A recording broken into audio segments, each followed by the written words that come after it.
Welcome to Mark My Words, a podcast that not only aims to inspire and teach the listener about entrepreneurship, it also aims to give my guests an opportunity to talk about their unique journey in entrepreneurship and life.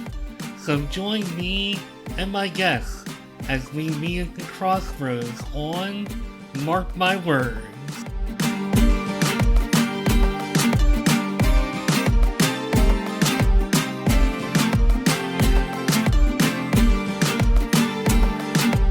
I have only met my guest for this episode a few moments ago, but just as I'm preparing to do this episode, I am totally dazzled by the resume of Mickie Kennedy, who is the founder of eReleases, and that is already impressive.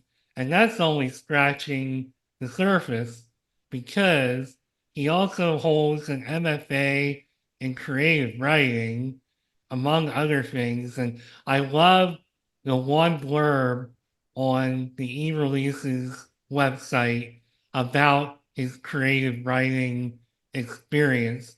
Actually, it says Mickey's professionally trained to write poetry. I'll kind of cut to the chase a little bit. Uh, he holds an MFA in creative writing, emphasis in poetry from George Mason University. And you have my envy because one of the many things I wanted to do with my life is write poetry and just write in general. But the sentence that really gets me and confirms that I know this guy is a heck of a writer, it means Mickie can stand his own against Emily Dickinson in MMA cage fight if it was less of a cage and more of a library table with a pad of paper between them. That is just money in the bank, beautiful creative writing. I could say like so much more to introduce you, but welcome Mickie Kennedy, president and founder of eReleases. How you doing today? I'm doing well, thank you. Awesome. And of course, I love the glasses. The glasses are money in the bank. And just everything that I'm seeing here is just money in the bank to not just keep using the same expression, which I don't think you would do that because you're just super creative. So, as a lot of people know, this show is about the forks in the road and the journey. I love the journey of entrepreneurs, and to get to where you are, I mean, you have quite a journey, and I know that that started, oddly enough, with a degree in anthropology. And I'd be curious to know when your passion for anthropology began and how you wound up as a major. So I grew up in rural North Carolina, and outside of National Geographic, I didn't know a lot about other places, and so I took some anthropology classes while in an undergrad, and just really loved it, and just started taking more and more, learning about different cultures.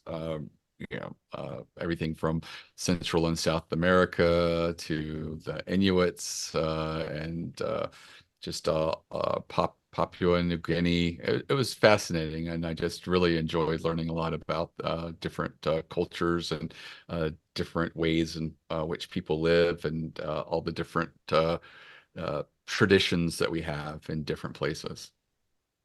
You know, I remember taking one anthropology class, and I'm going back probably about 21 years, I think now. But I remember anthropology being challenging.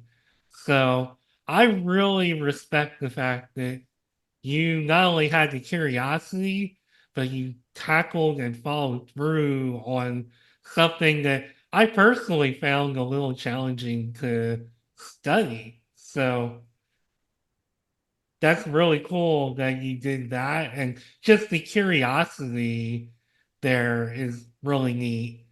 And I really have to ask, so you're a brilliant writer, just from what I can see, and I know it says BA English Anthropology, but then you wound up getting a master's in writing.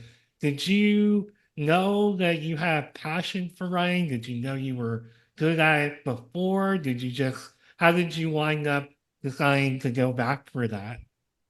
So I was always a writer ever since I was a kid. I always assumed I would write novels and stories, but I'll tell you, I have bad ADHD, and I find that short is better. And so I sort of fell into poetry as an undergraduate and wrote and really enjoyed other poets. And then I started exploring contemporary poetry and writers that were writing today, and learned that many of them were at MFA programs, which were kind of new at the time. There was a few, but not as many as there are today. And so I decided that that's what I wanted to do. I wanted to work on my poetry craft, and I did that. It was a 3-year program, and I was just fascinated by it. It was just really a wonderful time to be able to focus on your writing, hang out with other people, and read a lot. And so I don't know whether it prepared me, career-wise or not, but I kind of think it did. It helped, sharpen my creative skills, my writing, my ability to use imagery and tell a story. So I think that helped me with my PR background as well. Well, you must have less ADHD than I do because there was a time in my life where I really wanted to become a writer and flirted with the idea of journalism and really like actually to probably the direction that you might have wanted to go in, actually really writing something like long form. And I just could never get disciplined enough. I mean, writing for as good as I think I am at the English language and actually writing and whatnot, it's hard. Like, for as many Mark Schmidts as there are, there's probably a whole lot more people way better and actually have the discipline, i.e., somebody like you who actually really took it somewhere. But it's hard to really just sit down and have the right mindset. Yeah, it does take a bit of practice, and it is something that you have to make room for. As a matter of fact, after I graduated with my MFA degree, I didn't really write for 20 some years. I took a break and I got started back in it probably about 5 or 6 years ago. But yeah, I took 20 years off just to focus on my business, and I definitely missed it. And I was so pleased to take it back up around 5 or 6 years ago. No, that's awesome. I mean, it's something even as somebody who's never published anything or really used my writing other than for at work, I use it, I guess, to my advantage, but I've never really like I know poetry and really admire any skill with poetry because the best that I've ever been able to come up with is back in the day going in AOL chat rooms and saying, you know, trying to write something romantic like, I'm walking through a dewy meadow and then nobody responds. Or maybe one person will be like, oh, that's so romantic. No, it's not. That's terrible. Even my wife tells me that's terrible line. So that's about like I have a lot of respect for the fact that you really took it somewhere and you're obviously using that skill and have used that skill with e-releases and with all these things that you have majored in and specialized in. How did you make the transition from thinking about all of those things and shifting gears to e-releases? How did that become a reality? I think for me, I was going to wait tables and write poetry after I got my Master's of Fine Arts in creative writing. And what I discovered was I did that for a summer after I graduated. And I will be honest, my knees hurt, my back hurt, and I just felt so zapped, psychologically, at the end of these long shifts that I wasn't getting anything done. And so I decided I needed a safe office job. And so I applied to several places and got hired at a telecom research firm as employee number three. And because I had a writing background, they wanted me to write press releases. And so I wrote press releases and sent them out via fax. So that's how long ago it was. And not much happened. But then I started focusing on uh, looking at what journalists were doing, that the articles that they wrote were like, and I realized they really liked a story. And so as a result of that, I started taking the press releases that we were sending out, which were mostly a lot of data, and talking about the anomalies in the data and the story behind that. For example, I remember at the time that we were publishing some telecom traffic statistics from the US to several Caribbean countries. And there was one, I can't recall at the moment, that had way more traffic to and from the United States than all the other countries. And the reason for it was it turned out that it was the center for 1-900 numbers at the time. Call centers were set up there. And they were very popular for, 75 cents a minute, get your horoscope, or $2 or $3 a minute. You could speak to an expert. On dog care or things along those lines. There was also dating and other things, party lines and stuff that for 1-900 numbers. And so I put together that as a press release and sent it out. And boom, we got picked up by the Financial Times, The Economist, Washington Post, Wall Street Journal, and three telecom trade publications. And so I realized that that was what the media was looking for. So I did some other releases, a similar vein, and we got lots of pickup from those as well. So it wasn't just a one hit wonder. It was something that we could replicate again and again. And so I was fascinated by that, and I really just wanted uh, others to realize what a strong uh, you know sort of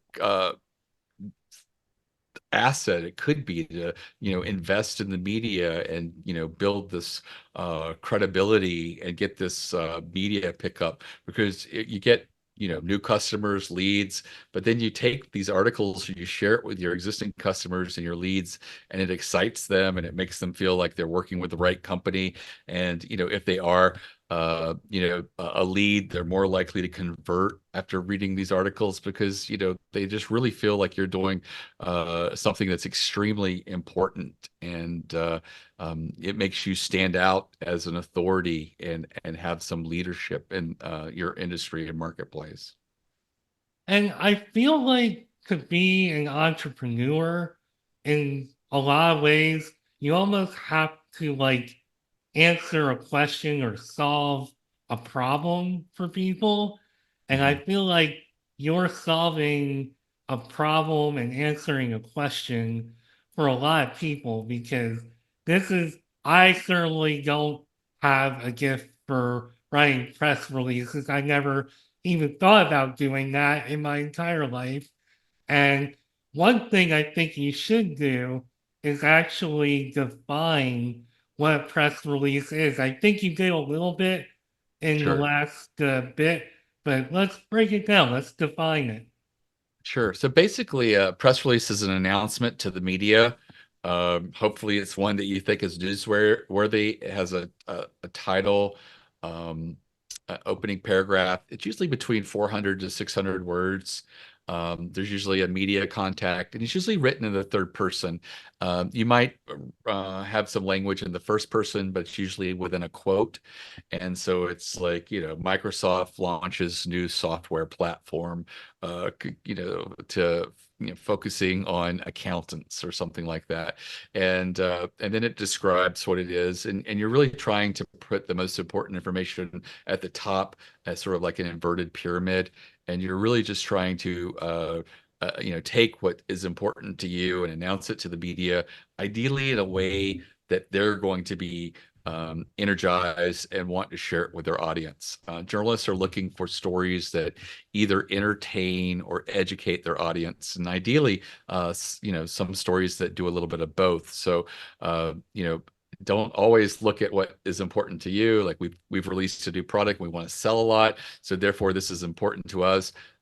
What could you put in that press release to make it important for the journalist? And sometimes it's a matter of uh, you know, showing the stakes of why your solution is so important. For example, let's say in your industry, 67% of new businesses fail in the first 5 years. So if you have a product or software solution, you could sort of say, hey, 67% of businesses in our industry fail within the first 5 years. That's why it's so important to get a handle on your cost. And that's where our logistics software solution can really help. And then put a case study in there. Now, I mentioned before having a story arc. Journalists write in a story. So incorporate story arcs, and a use case study is a really good way to do that. So all of a sudden share someone who beta tested your product, what their results were, maybe even have a great quote by them. And so now you have a lot more elements for journalists to build out a story arc. And so, always sort of look back at what you're wanting to announce and really try to reverse engineer it with the journalist in mind, trying to make it more having elements of a story, and also maybe get some stakes in there, some data points that really show the importance of this product or solution. I feel like you've taken something that some could look at as, okay, it's information, and you've turned it into like a real art. When did it click in your head that, hey, this can be bigger than just being informational? I can turn this into a story. This can be like artistic. I don't know. I think that coming out of a poetry program made me think more of the writing in a story arc, and just paying attention to journalism and articles made me sort of look at what people were writing, and I saw so many people really trying to you know write in a story arc, even if it's a small little piece. They do like to try to tell a story because it really definitely, I think, resonates with a lot of people. What makes for a good storyteller? What do you think about when you're trying to write a story or a press release? I think that you know you look at natural milestones in a business, and then you try to say, how can I make those important, newsworthy for the media? New products and services are definitely important. There's also if you won an award within your industry or you're speaking at an event, those can also be. But also look at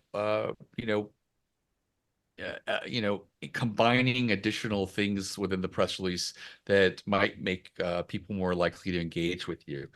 For example, so many people who appear on Shark Tank often will introduce their personal story, and sometimes it's an obstacle that they overcame, like they lost a spouse and they had a hobby and they wondered if they could turn it into a business.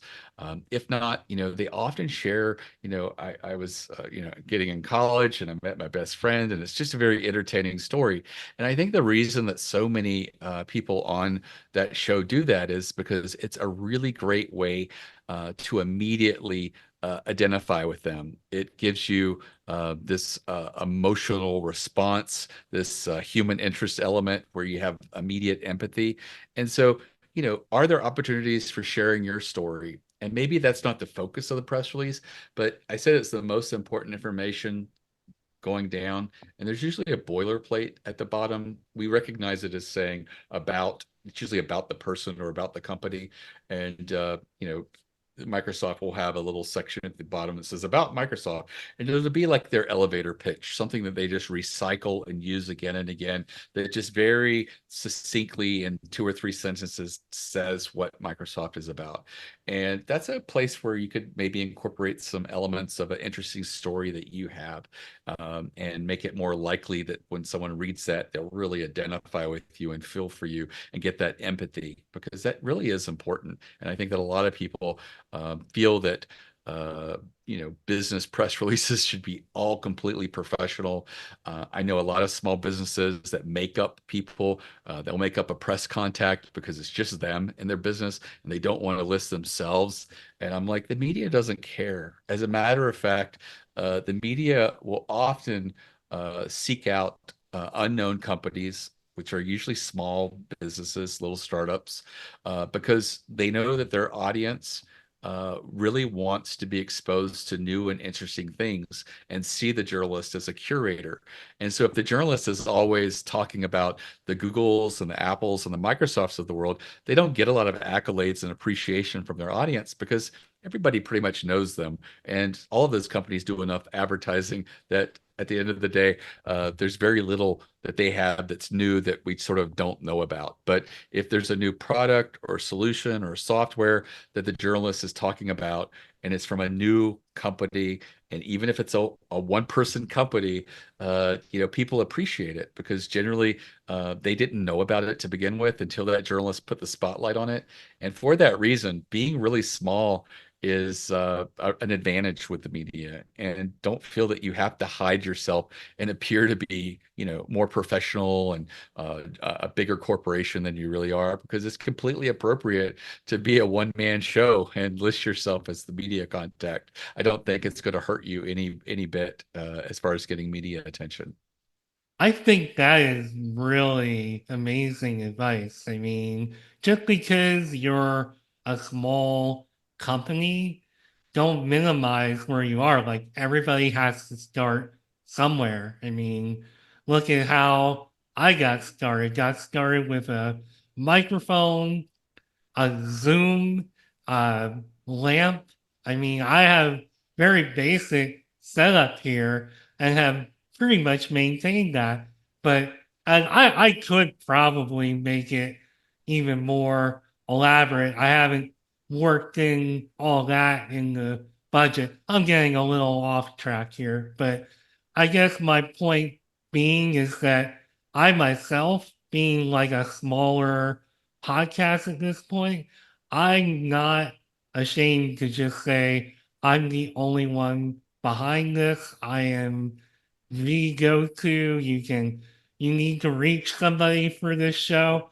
I am the one that you reach out to. And you just have to have, I think, that mindset of, hey, you gotta start somewhere. This is how we start. And you just use your resources and build. And you know, I think it's great that you're really focusing on the smaller brands and thinking about them, because that's hugely important in a world where a lot of the focus is on bigger brands and I guess the bigger grand scheme of things in the media. So we need people like you.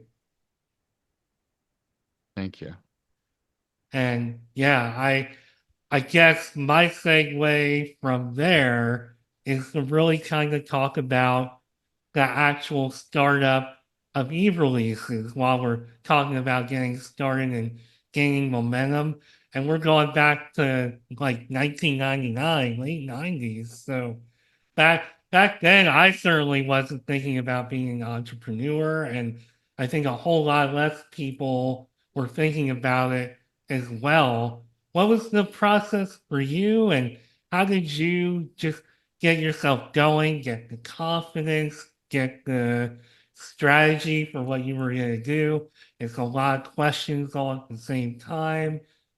I'll let it at that.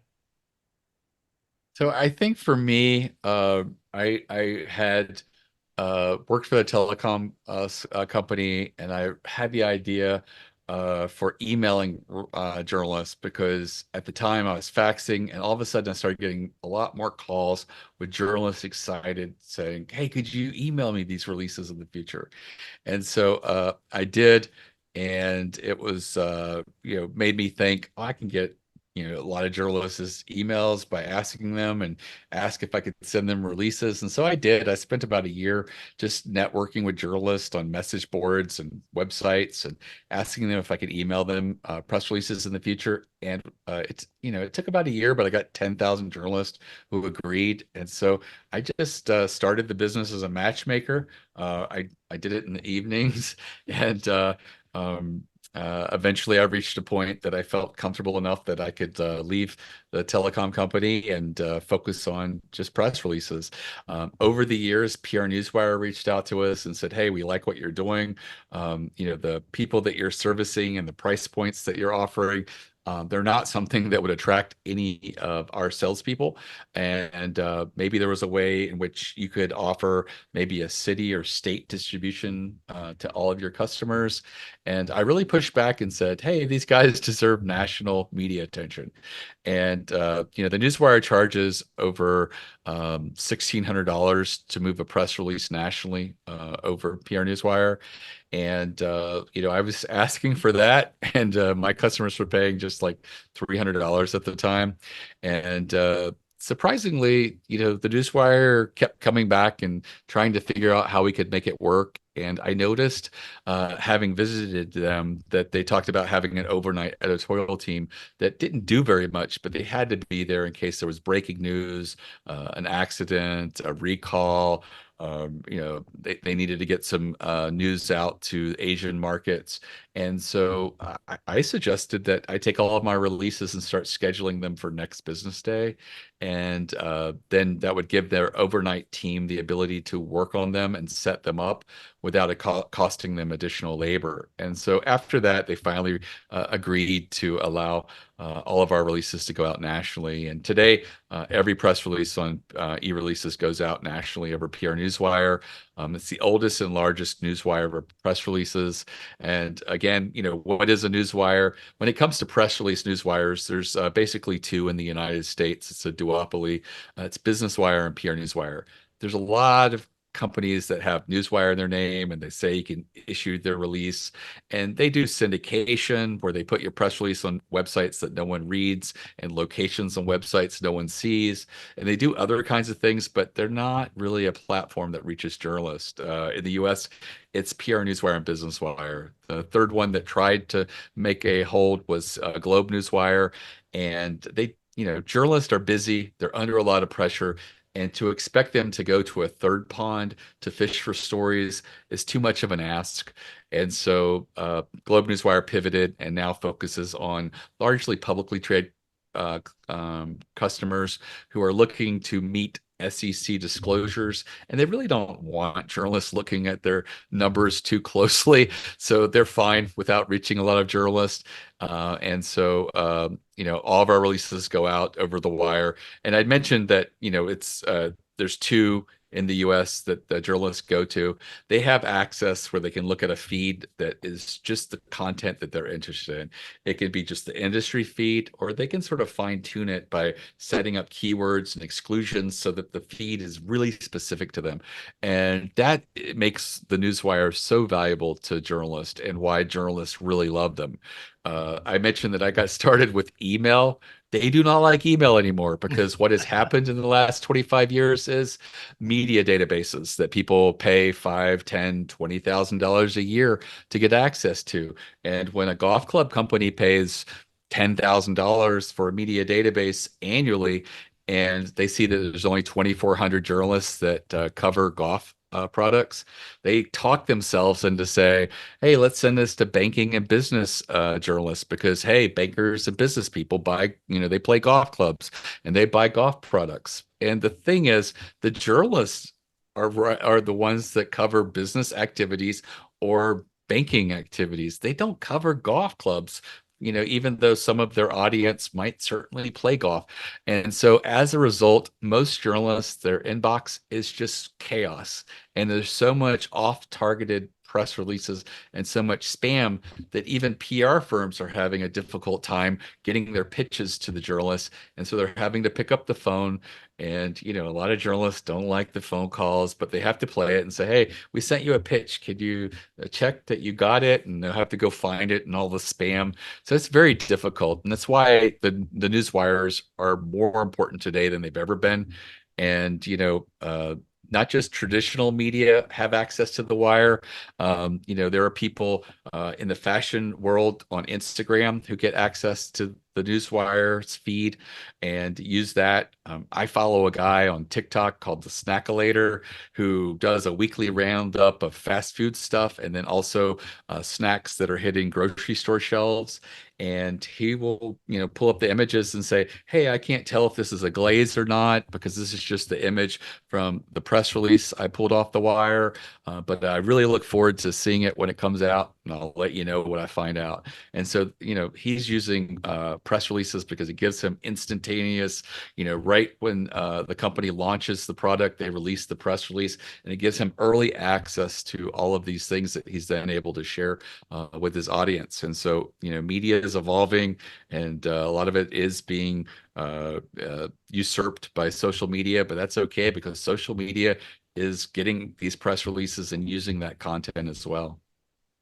And this was a big reason why I jumped at the opportunity to have you on my show, is because you're not just somebody who started their business over the past few years.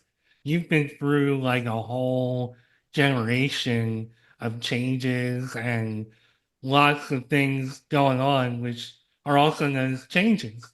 So one thing that I do want to ask is that you're so good at what you do, and your personality is really on this business. But there had to come a point where you said, oh man, I gotta like expand, more people have to be working for me and with me. When did you make that decision? And is it hard for you to not be too micromanagey about everybody else's writing? Do you like mentor? Do you coach? How do you approach working, like Sure. having a staff? So I hired my first employee, I think probably way too late. I was really, really, really scared that if I hired someone and then we had a bad month, what would I do? I mean, I'm not just responsible for myself, but I'm now responsible for someone else. So I made sure that there was a lot of money coming in regularly before I hired that first person. And it helped relieve things for me. And then slowly we started adding more staff, and I was a micromanager. I did not realize it. I am a perfectionist. I want everything to be perfect. I had no business and marketing skills, so years ago I joined a marketing mastermind with Perry Marshall. He was sort of known for AdWords at the time, but he was really brilliant in almost all aspects of running a business and building a business. And then you had like 15 other business professionals in other markets, and they were letting you know what was working with them, what tips and tricks, and you got to share your problems. And the recurring theme with me was my staff. I had really bad turnover. Most people only stayed a year.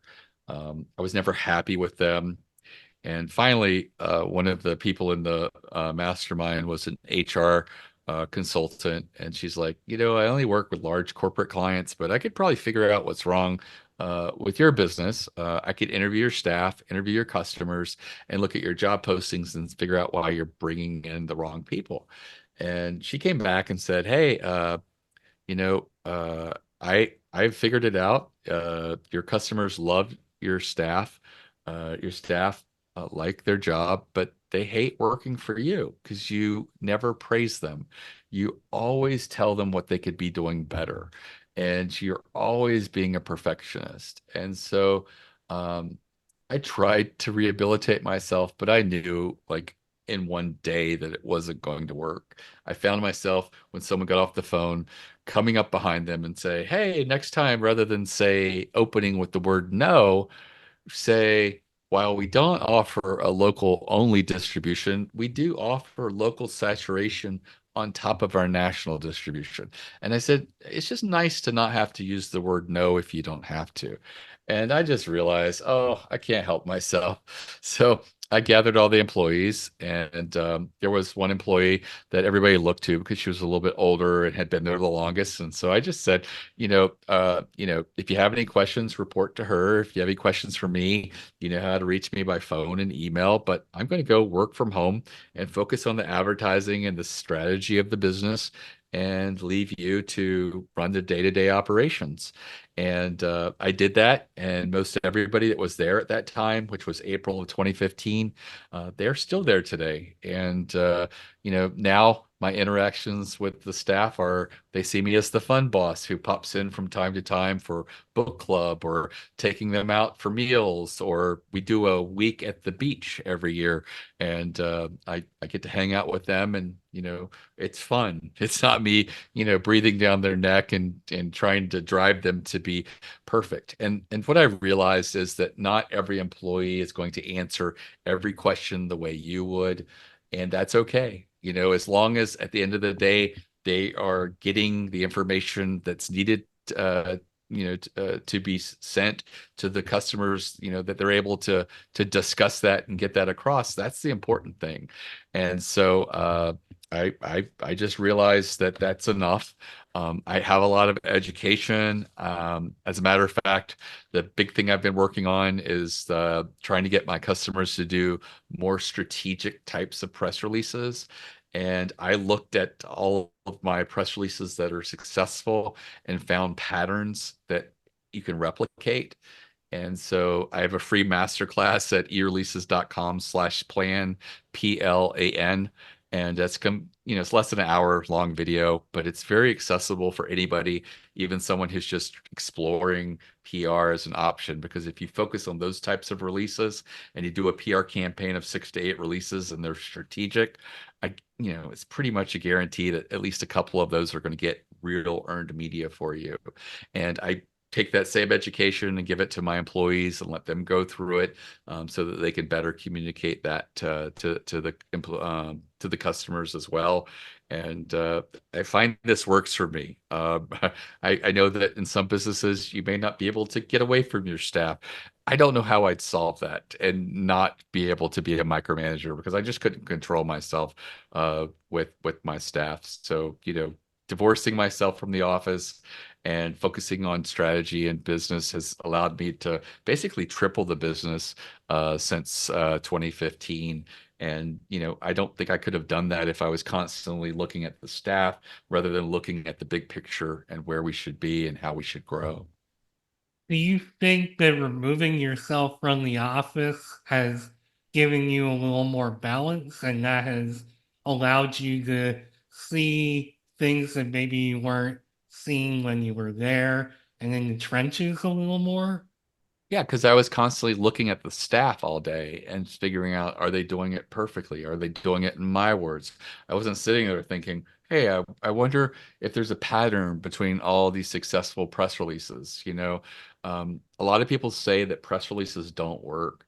And I think the problem with that is that, yeah, for 97% of press releases, they probably don't generate earned media. It's competitive and it's hard. But if you look at 3% of press releases that are successful, you'll find lots of patterns in there. And I've done this with clients. If we take those patterns and have our clients use them, they will have successes. I have one type of press release that came out of that everybody who has incorporated it has always generated earned media. Usually, the least they've ever gotten is 4 articles, and an average is 8 to 14 articles. And it is a little involved. It's doing a survey or study within your industry. It really propels you as a thought leader because you're the person authoring the survey. and the results. But you basically create a survey in SurveyMonkey, 4 questions per page. I like 12 to 16 questions, and I like the 4 questions because it breaks it down easy. And if they stop in the process, you've still got their initial responses. And you want to ask questions that are really timely today, things that if you're like, hey, would you be curious what our industry right now feels about the chances of AI replacing their job? Yeah, I would like to know. Ask that question. And yeah, take that link to the survey. You do not need to know your industry contacts. Nobody probably knows hundreds and hundreds of people in their own industry. But you take that link, go to a small or independent trade association within your industry, and they are out there. Everybody knows the large trade associations. Stay away from them. They have their own media department. They want to run everything. They don't like to cooperate. But these smaller ones that do exist, look for one that has 500, 600 members or more. I was doing a podcast with somebody in the PR world, and she goes, "Well, Mickey, you have to admit that our industry is an exception. In our field, there's only Public Relations Society of America." And I looked at her and said, "There's 470 other trade associations for PR in the United States." And she didn't know it. And I said, "That's the problem. These people don't get a lot of media or attention. Some of them are very hyper focused and they're not a good fit, like, Texas PR professionals, but some that are like smaller or solo PR professionals might be a good fit because that's probably 80% of the PR market. And take that one, for example, approach that trade association and say, hey, here's a link to a survey that I'd like to conduct. I'm looking for at least 100 responses. Could you send this out to your members? And in exchange for that, I'll mention you in the press release I'll be issuing over PR Newswire. Again, these places aren't well known. They don't get media very often. So if you approach it like that, they'll see that as a win-win opportunity where they could get mentioned in the article as well. And so about 2/3 of the time, the first association you ask will say yes. Once they've sent it out, you've got enough responses. You analyze the results and figure out what was the biggest surprise. If you were to ask one question in the press release, what would people want to know the answer to that came out as a result of the survey? And focus the press release on that one, or perhaps a second question could be mentioned as well, but I like to focus on one. Take all the questions and answers, build it out on your website, add some more quotes on that page, make it a resource, because really great journalists will look at that page and see if there's opportunities for other articles they could be writing. And sometimes the question that you thought was the most important turns out wasn't. And a journalist who's smart and looks at the link and writes an article can get you to say, maybe I should do another release focusing on that angle of the survey. And like I said, most of the time when all of my customers do this, I've never had them fail. They've always got earned media, and the least they've ever gotten is 4 articles. And so, talk about, press releases not working. Here's one type of press release that works again and again. And if you handle it by a process, it's not overwhelming. It's not very difficult. And it's one of the ways to sort of stand out and be recognized in your industry because you authored this survey and you put an amazing quote in there of why you felt the numbers skewed a particular way because you're the expert now. You're the author of this data. So you mentioned AI in that statement, and it made me think about the impact that it might be having in your field. And I'd be curious to know what you feel is the difference between having somebody like a person who is very creative and brilliant and is putting a human touch on press releases and why that's better than having AI, which is not most likely not going to put that same kind of touch on it. Sure. So I think when it comes to AI, um, you know, I think that there's a place for it. Could you use it to write a press release? I played around with it, and yes, you can certainly get it to write a press release. If you want it to write a good press release, the worst thing you can ever do is say, write a press release on this subject matter. Uh, what I've done is I kind of abuse AI a little bit. I will go to it, and you have to go to it with a idea of what you want it to write about. And it has to be strategic because I said only strategic press releases work. So if you ever tell AI to write a press release or to give you ideas of press releases they could write for a particular company, it searched the internet and it's been trained on the internet. It's going to come back with 97% of the types of press releases that aren't effective. So go through that master class, work on those types of strategic ones, and take one of those strategic ideas and then go to ChatGPT and say, hey, how would you structure a press release on a survey in which uh, 62% of PR professionals felt that they were probably going to be replaced by AI within the next 5 years. And then it builds out a structure. It's really good at outlines and structures. It's really bad at just being given the go ahead to just write a press release because it won't write a press release with that great structure. So you then take the structure and say, okay, now write the first paragraph and, write the second paragraph. And then you're like, ooh, I don't like that second paragraph. Write the second paragraph and be sure to include XYZ. Boom. Okay, it's not great. Give me five different complete versions of paragraph two. Whoa, I really like the fourth one you did. So let me copy and paste that. So, in that third paragraph, make sure you have an amazing quote where I talk about XYZ. That's another place that it's really bad at. Quotes, it usually comes with are safe and not amazing. What do I mean by an amazing quote? It could be the way you worded it, your wordsmith. It sounds beautiful. It could just be something that you say that's so shocking or provocative, a contrarian viewpoint. But it could also be how strong you say it, how well you've condensed it. You're saying it with the least amount of words, and the brevity of it is so concise that if a journalist paraphrased it, it would lose that strength. And so a lot of times I go back and I rewrite the quotes myself. But you could play with it a little bit more. Headlines with press releases, you're not writing the headline for the customer. If you write a pun or a funny headline that like New York Post uses, which usually has no context, you will not be read by any journalist. Journalists are looking on a feed and they're looking for relevant press releases and stories. And if it's not apparent that that's relevant to their industry and it's not specific of what is going on, they're not going to click through and view it. That's an easy way to fail.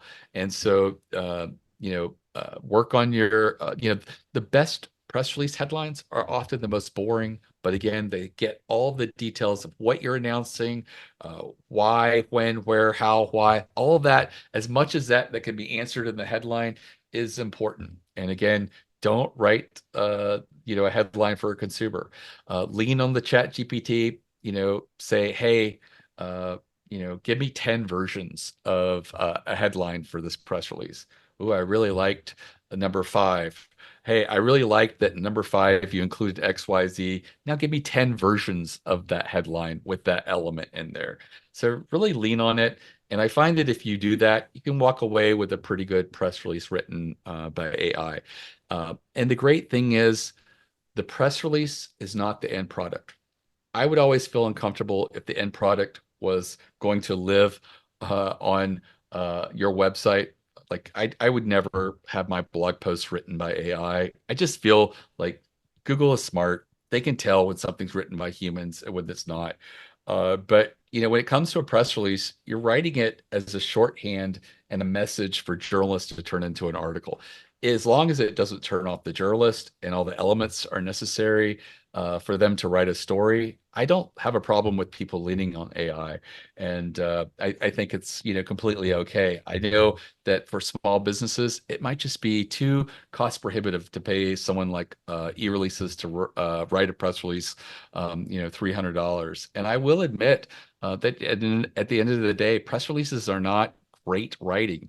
They are usually written at an eighth grade level. They're usually just very, top-down information. So I do think it's probably one of the few places where it's probably okay if you're not a great writer to lean on AI to help you write a press release. But again, ask it to build the structure, tell it what the press release is going to focus on, give it as much elements that are important.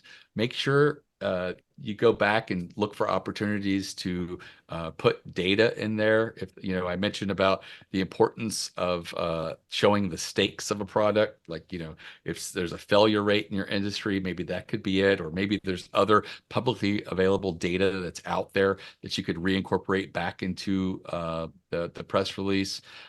Have an amazing quote, and really just look, are there more opportunities for me to build elements into this press release that would create give the journalist an opportunity to create more of a story arc.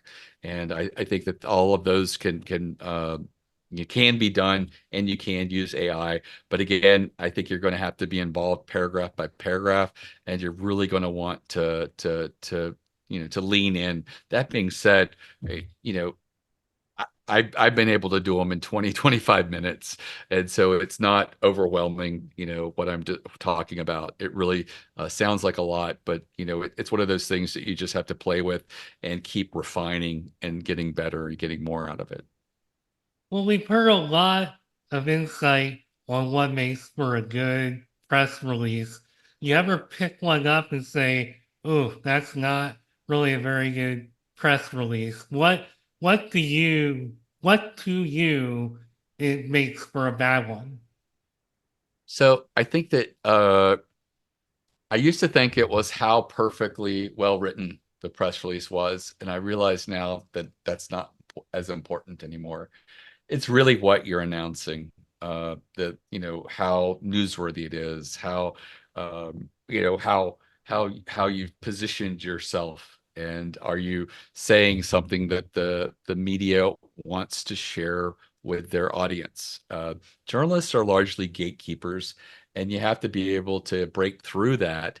And the secret is, all you have to do is make it a story that would be really compelling to their audience. And what could you add to it or build into that press release to make it more likely that they would want to share it with their audience? And you know, press releases that often do not engage audiences are a new hire at your company.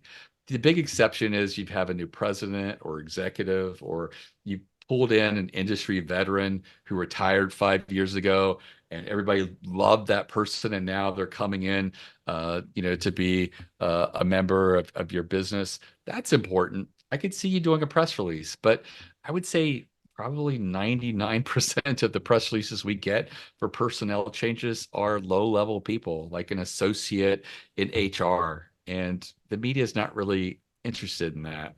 You could look for opportunities to try to, you know, build in more of a story, like what that person's path was. But you might have better luck just taking that person's headshot, a few sentences about them, and just sending it to the local paper, sending it to a couple of trade publications, ideally ones that have an on the move section where they do just that, put a little picture and a little bit of information about that person's hiring in a new company. And they often have an email address or a contact where you can do that easily. And maybe use a service like mine where it's on the newswire for really more important types of press releases that are likely to get media pickup. Well, there are probably 100 billion other questions that I could ask. I could probably make this a 2 hour episode, but I am going to stick to my format and keep it within an hour. And I'll just ask, how can people find you? Not that we don't really know, but how can they find you? How can they find anything else you're doing that you might want to share? How can people who are listening who are saying, wow, I should do a press release, how can we encourage them to reach out to you? How can they find you? So the website is eReleases.com. All of our social medias in the lower right. I think it's a direct link to my LinkedIn that I do check. I have people who handles much of the other stuff. Um, Feel free to call or email or chat on our website with our staff, especially if you're new to PR or open to it or just considering it. We're there to answer your questions. We have no salespeople. The only people that answer chat or the phone are editors, and they're there to help you. So, if you're reluctant or don't know where to start, feel free to give us a call and just ask. If you have a press release that you've put together and maybe you use Chat GPT and you'd like to get another set of eyes on it, feel free to send it along to us, and we'll review it and get back to you, usually within 2 business days. Again, at no charge, whether you're a customer of ours or not. We're just about helping people, and we recognize that press releases can be really overwhelming, and we want to try to make it easy for a lot of people to understand and be able to utilize it. Well, I certainly learned a lot from our chat here. I can admit that I have pretty limited knowledge of press releases and certainly what goes into them. And this was amazing. And I could sit here and ask you about your two feet and cats or Maryland. I lived in Maryland for quite a few years. I'm in Florida now, but we are out of time. So thank you for taking time out of your busy schedule, busy life to chat with me. This was a real honor. And you were and still are Mickie Kennedy of eReleases, not just of, but he is the founder. I thank you for being here. I am Marc Schmidt. My show is Mark My Words, and thanks for listening. Thank you, Mickie, for being here, and I will see you soon.